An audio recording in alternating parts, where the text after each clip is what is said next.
Don't be a bot. Be the business acquisition or practitioner that they remember. Let me talk to you today about your real competition. And it's not private equity, it's not investment banks, it's not family offices. Your real competition is bots. Not software bots, but human bots. And once you see them, you really cannot unsee them. A bot is a person who does no research, uses the same script on everyone, asks the same lazy question over and over. Did you want to sell your business or not? This is not a conversation. That's a noise complaint.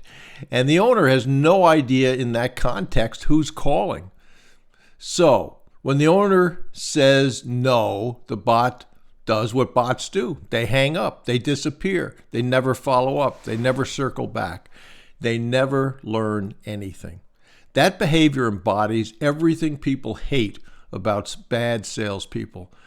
No listening, no curiosity, no respect for the person on the other end of the phone. But here's the good news. That is who you're competing against. So let me tell you how to separate yourself from the bots. First, you do research, not deep CIA level research, just enough to prove you are a thinking adult. You know what the business does. You know how long they've been in business. You know whether it's family owned. You might know something about the founder or their background. This alone puts you in the top 5%. Second, you do not lead with selling. You lead with listening. Bots talk. Acquirers that are successful listen. You ask questions that signal respect, curiosity, intelligence. Questions like, how did you get into this business? What part of this business do you still enjoy? What has changed the most in the last 10 years? Those questions do something powerful. They slow the conversation down. They lower defenses, and they allow the owner to feel heard. Third, you actually listen to the answers. Most bots are just waiting for their turn to talk and to use that script they have. You are not. You're listening for what matters to them. Pride, legacy, employees, customers, fatigue, health, time.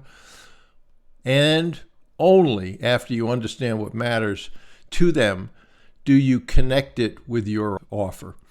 Not your deal, not your structure, not your cleverness. You marry what they want with what you can provide. That is trust building. That's the differentiation. And fourth, you follow up. Bots do one call. Professionals follow up. They realize that 80% of sales are made after 4 follow-ups. They send a short note. They reference something that was said. They check back in weeks or months later, and suddenly you're not a stranger. You're familiar, you're safe, you're remembered. And this is how deals actually get done. Not by pressure, not by scripts, not by clever closing lines. Deals get done because one person felt understood by another. So, if you take nothing else away from today, take this. Your job is not to sound like everyone else. Your job is not to be a bot. Do the research, ask better questions, listen longer than you talk, follow up when others disappear. If you do that consistently, you will win deals not because you were aggressive, but because you are actually a human. And in a world full of bots, that's a massive advantage. So I hope you take away from this what a bot is and what you don't want to be. And if you behave that way, I think you're going to find that you're much more successful.